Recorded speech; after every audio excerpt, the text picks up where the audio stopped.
जब बात ब्लैक की आती है गोरखपुर नाम का एक गांव तो लौंडे हुआ करता था। कातिल लगते हैं ब्लैक शर्ट उस गांव में। में ज्यादा लोग नहीं रहते थे। उस गांव में एक गर्भवती विधवा औरत रहती थी। उस औरत का नाम कमला था। कमला अपने घर में अकेली रहती थी। उसके पति की सारी जायदाद उसके नाम हो गई थी, पर सभी गांव वाले उस औरत को मनहूस औरत समझा करते थे और सभी उससे नफरत किया करते थे। एक बार कमला राशन की दुकान पर खाने का सामान खरीदने जाती है। भैया जी, जरा 1 किलो दाल चावल देना। अरे हाय हाय हाय हाय हाय हाय! अरे मनहूस औरत, मेरी दुकान में अपशुगन करवाने आ गई क्या? हैं? चल जा यहाँ से। मैं कुछ नहीं देने वाला हूँ तुझे। भाग भाग यहाँ से, चल जा, निकल। भैया जी, ऐसा मत कहिए। मैं गर्भवती हूँ, मुझे खाने की बहुत जरूरत है। मुझे खाना दे दीजिए। दुकानदार कमला को वहां से धक्के मारकर भगा देता है। तभी कमला रोते रोते उस गांव के किन्नरों के इलाके में आ जाती है। गांव वाले किन्नरों को उसी इलाके में रखा करते थे, क्योंकि वो लोग किन्नरों को पसंद नहीं करते थे और उनके इलाके में रहने से मना करते थे। तो किन्नरों ने उसी गांव में अपना एक इलाका बना लिया था। जब किन्नर लोग देखते हैं कि एक गर्भवती महिला रोते रोते उनके इलाके में आ गई है, तो सारे किन्नर कमला के पास जाकर उसका हाल पूछने लगते हैं। क्या हुआ बहन, तुम्हारी गर्भवती अवस्था में इतनी बुरी हालत कैसे? तुम रो क्यों रही हो? तुम डरो मत, हम तुम्हें कोई नुकसान नहीं पहुंचाएंगे। तुम शांत होकर सब बताओ कि हुआ क्या है। मैं कमला हूँ। मैं गांव के दूसरे इलाके से आई हूँ। 2 महीने पहले ही मेरे पति की मौत हुई है। मुझे गांव के लोग मनहूस मानते हैं, क्योंकि मैं विधवा हूँ और गर्भवती भी। वहाँ के लोग मुझे खाने के लिए कुछ बेचने के लिए भी तैयार नहीं, जिससे मेरा गुजारा नहीं हो रहा था। कोई बात नहीं कमला, हम तुम्हारा ख्याल रखेंगे। किन्नर लोग कमला को एक खाली घर में रहने के लिए जगह दे देते हैं और उसकी देखभाल भी करते हैं। कुछ ही महीने बाद कमला अपने बच्चे को जन्म देती है, पर अफसोस, कमला बच्चे को जन्म देते ही अपनी जान गंवा देती है। जब सब किन्नर बच्चे को देखते हैं तो बहुत खुश हो जाते हैं, क्योंकि वो बच्चा भी किन्नर ही था। कमला ने एक किन्नर बच्चे को जन्म दिया था। अब इस बच्चे की देखभाल कौन करेगा? हम तो इस बच्चे को गांव के दूसरे इलाके में भी नहीं भेज सकते। और तो क्या हुआ, इस बच्चे की माँ नहीं रही तो हम इसे पालेंगे। अब ये हमारे इलाके में रहेगा, हमारे साथ रहेगा। फिर वो किन्नर उस किन्नर बच्चे को गोद ले लेते हैं, उसका नामकरण कराते हैं। उस किन्नर बच्चे का नाम शक्ति रखा जाता है। देखते ही देखते शक्ति बड़ी होने लगती है। उसके रंग रूप बहुत सुंदर थे। वो बहुत सुंदर किन्नर दिखती है। एक दिन शक्ति एक किन्नर से पूछती है, माँ जी सुनिए ना, ये गांव के दूसरे इलाके में भी तो लोग रहते हैं, तो हम वहाँ क्यों नहीं जाते? हम उनसे अलग क्यों रहते हैं? शक्ति, क्योंकि वो लोग हमारे जैसे नहीं, वो लोग हमें पसंद नहीं करते, इसीलिए हम उनसे अलग रहते हैं। क्यों? वो हमें क्यों पसंद नहीं करते? मुझे एक बार उस इलाके में जाना है। मैं एक बार वहाँ जाकर घूम कर आऊं। शक्ति, खबरदार, जो तू उस इलाके में कभी भी गई तो अपनी जान नहीं गंवाना चाहती तो उस इलाके में कभी कदम भी नहीं रखेगी, समझी? इतना कहकर वो किन्नर वहां से चली जाती है। शक्ति उस किन्नर की बात सुनकर बहुत रोती है। माँ जी, ऐसा कैसे कह सकती है? उन्होंने इतनी सी बात के लिए मुझे इतना डांटा।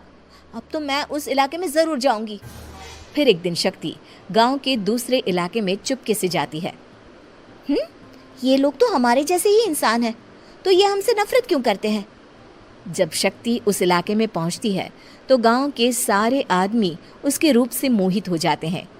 वो लोग ये अंदाज़ा नहीं लगा पाते कि वो किन्नर है।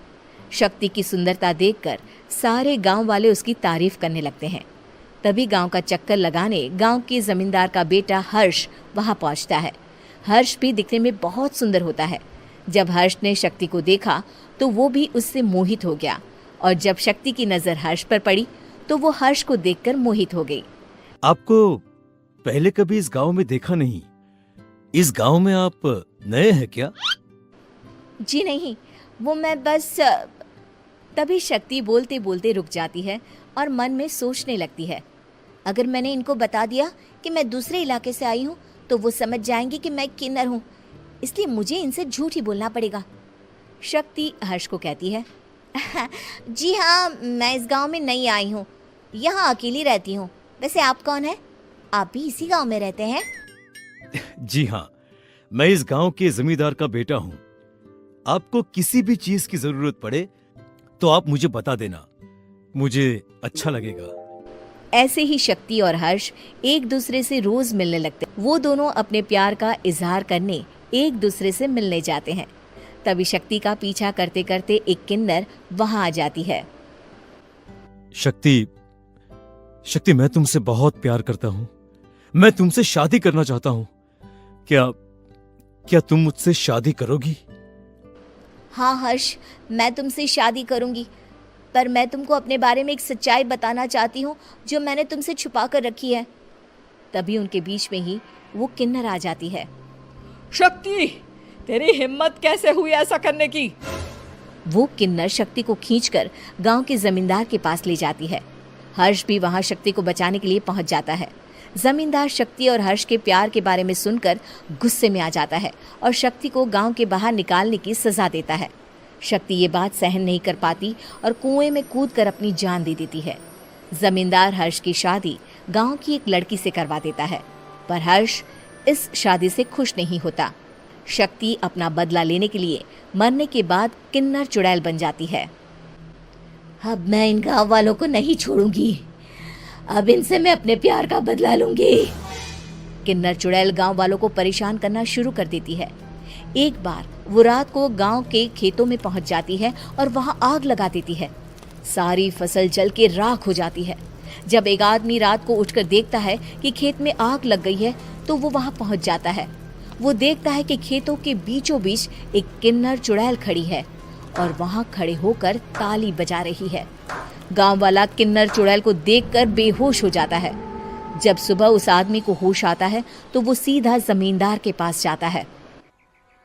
अरे जमींदार साहब, अरे वो किन्नर चुड़ैल ने मेरी सारी फसल जला दी। अब मैं क्या करूंगा? क्या होगा मेरा? जमींदार चुड़ैल किन्नर का नाम सुनते ही सब कुछ समझ जाता है। अब वो बहुत डर जाता है।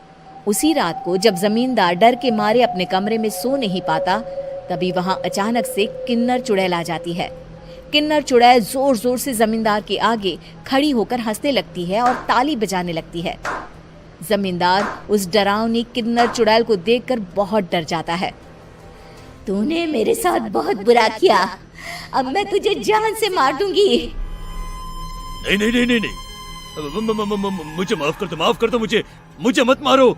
मैं कभी ऐसा दोबारा नहीं करूंगा। अब तुम जो बोलोगी वही मैं करूंगा। ठीक है, मैं चाहती हूँ कि किन्नर इलाका गांव के इलाके से जुड़े और गांव का कोई भी आदमी किन्नर समाज से द्वेष ना करे, उससे नफरत ना करे, नहीं तो मैं सारे गांव को मार दूंगी। और तुम गांव में एक नया कानून बनाओ कि अगर किसी ने भी किन्नर समाज को हानि पहुंचाने की कोशिश भी करी या इनसे भेदभाव करने की भी कोशिश करी तो उनको कड़ी से कड़ी सजा मिलेगी। हाँ हाँ हाँ हाँ, मैं ऐसा ही करूंगा। तुम जो बोलोगी वो मैं करूंगा, पर मुझे जाने दो प्लीज। तब वो किन्नर चुड़ैल वहां से चली जाती है। गांव का जमींदार किन्नर चुड़ैल का कहा मानते हुए दोनों इलाकों को एक कर देता है और नया कानून भी लागू कर देता है। तब से वहां किन्नर समाज और बाकी गांव वाले शांतिपूर्वक रहने लगते हैं।